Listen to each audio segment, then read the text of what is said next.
José López Portillo sería el primer secretario de Hacienda en convertirse en presidente de México. Parecía el arribo al poder de un estadista sensato, de un hombre de evidente buena voluntad que sacaría al país de sus agobiantes problemas. Sin embargo, el petróleo surgió con tal fuerza que acabó por determinar el curso que seguiría su gobierno. Y de la fe en la abundancia, los mexicanos pasaríamos una vez más a los abismos de la crisis. López Portillo empuñaría el timón del país en momentos sumamente difíciles. Se vivía una atmósfera de desconfianza y descontento generalizados hacia el gobierno.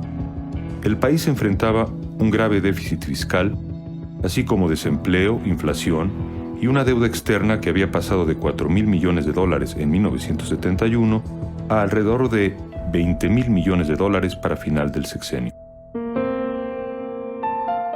La conducción del país demandaba mesura y disciplina.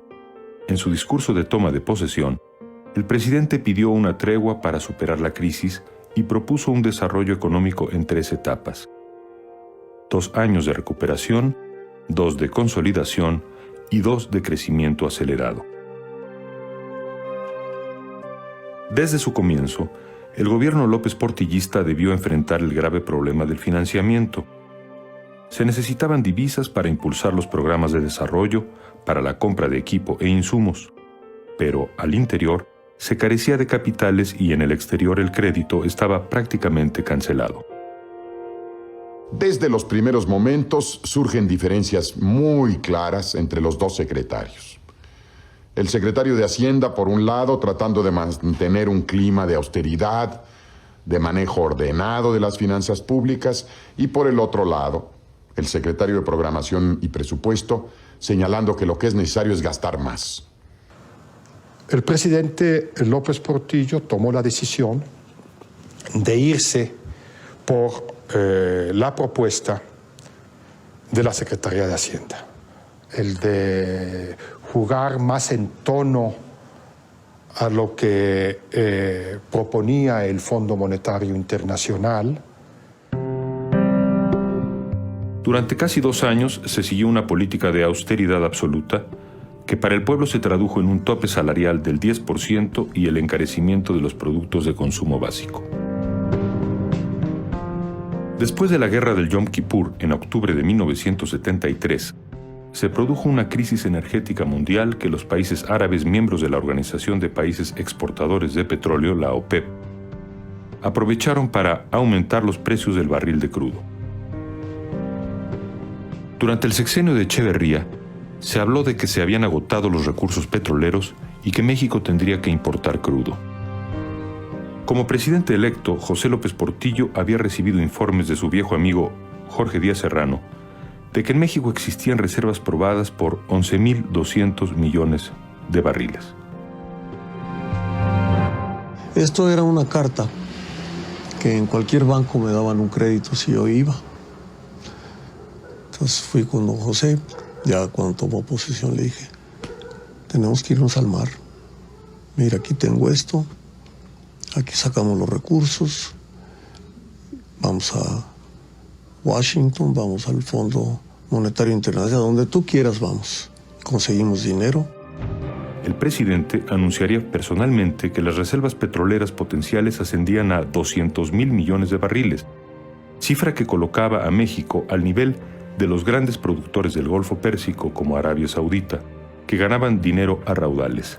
El país parecía hallarse frente a su gran oportunidad. Como país de contrastes, ha estado acostumbrado a administrar carencias y crisis.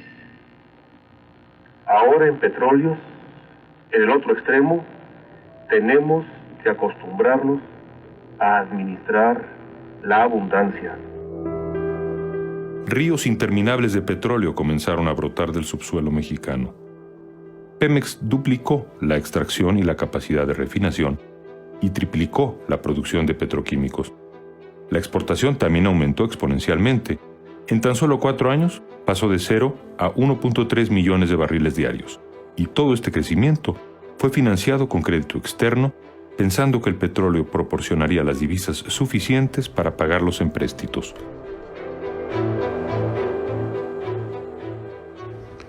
Yo recuerdo que en aquella época los funcionarios de la Secretaría de Hacienda que asistíamos a reuniones internacionales éramos literalmente perseguidos por los banqueros canadienses, americanos, japoneses, ingleses, alemanes, suizos, cada uno ofreciéndonos una operación de crédito a México en mejores condiciones que la anterior. El endeudamiento del país fue creciendo paralelamente a la producción de crudo. La mayor parte de los empréstitos se destinaban a Pemex. Como resultado, la paraestatal debía en 1979 el 25% de la deuda externa nacional y la economía se petrolizaba a pasos agigantados. Soy la última oportunidad de la revolución, llegó a decir José López Portillo con respecto a su gobierno. En la época actual, los países pueden dividirse entre los que tienen y no tienen petróleo. Nosotros lo tenemos.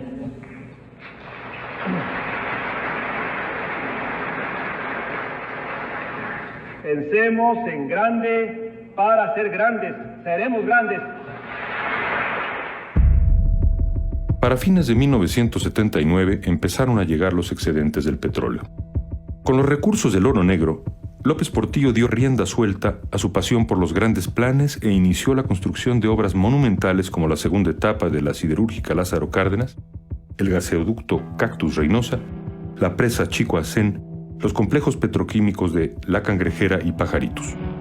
Puso en marcha el Sistema Alimentario Mexicano, SAM, que era el plan maestro para lograr la autosuficiencia en granos básicos e incrementar los ingresos de los campesinos.